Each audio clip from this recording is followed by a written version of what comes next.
விநாயகர் சதுர்த்திக்கு முந்தைய நாளே வீட்டை முழுவதுமாக சுத்தம் செய்ய வேண்டும். வீட்டை சுத்தம் செய்வது மனதையும் உடலையும் தூய்மைப்படுத்துவதாக கருதப்படுகிறது. சதுர்த்தி அன்று களிமண்ணால் செய்யப்பட்ட விநாயகர் சிலையை வாங்குவது நல்லது. களிமண் சிலை சுற்றுப்புறத்திற்கு தீங்கு விளைவிக்காதது. வீட்டில் பூஜை செய்யும் இடத்தில் ஒரு சிறிய மேடை அல்லது பலகையை வைத்து அதன் மேல் வாழை இலை பரப்ப வேண்டும்.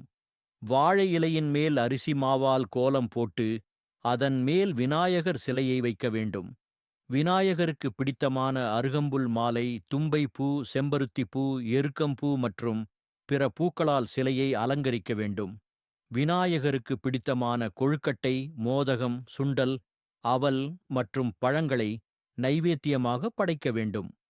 விநாயகர் சதுர்த்தி அன்று விநாயகர் அகவல், விநாயகர் மந்திரங்கள், ஸ்தோத்திரங்கள், விநாயகர் துதி மற்றும் கணபதி ஹோமம் செய்வது மிகவும் சிறப்பு வாய்ந்தது.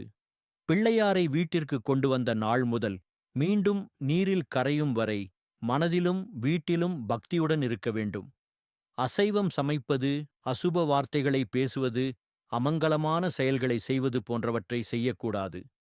சுத்த சைவத்துடன் விரதம் இருந்து விநாயகர் சதுர்த்தியில் விநாயகரை வழிபட்டால் நாம் வேண்டியது அனைத்தும் வேண்டியபடி கிடைக்கும் என்பது ஐதீகம். விநாயகர் அருள் இருந்தால் எப்பேற்பட்ட தடைகளையும் நாம் சுலபமாக தகர்த்து எறிந்து வெற்றி படியை எட்டிவிடலாம் என்பதை மனதில் வைத்துக் கொள்ளுங்கள். விநாயகர் சிலையின் முன் தீபம் ஏற்றி கற்பூரம் காண்பிக்க வேண்டும். பின்பு தூபம் மற்றும் ஊதுபத்தி ஏற்றி விநாயகர் துதிகளை சொல்ல வேண்டும். விநாயகருக்கு பிரார்த்தனை செய்து நம் வாழ்வில் நல்லறிவு, ஞானம் மற்றும் வெற்றியை அருள வேண்டும் என்று வேண்டிக் கொள்ள வேண்டும். விநாயகர் சதுர்த்தி என்பது விநாயகரின் அருளை பெறுவதற்கான ஒரு வாய்ப்பு.